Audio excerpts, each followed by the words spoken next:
Welcome to Man Does Tech, where I solve the problems you didn't even know you had. Sign in to the Zoom desktop app using your work or personal account. Click the Recordings tab in the left sidebar to open recent files. Choose Local Recordings to see files saved on your computer with meeting dates and times.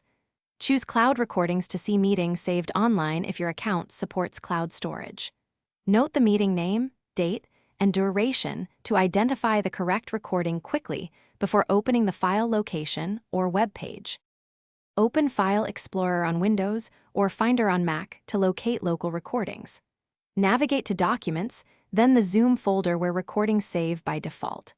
On Windows, the typical path is C, /users, /your name, /documents, /zoom, with folders named by meeting topic and date.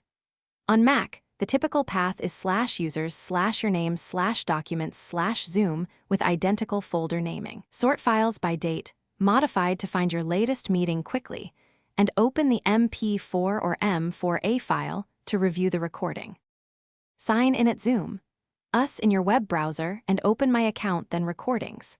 Click Cloud Recordings to list meetings saved online with file sizes and durations.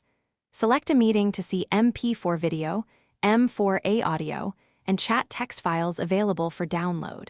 Use the Download button to save files to your computer or use Share to create a view link with optional password protection. Use Manage or Delete to control retention and free up cloud storage space when necessary. Thanks for watching. If you found this helpful, don't forget to like and subscribe.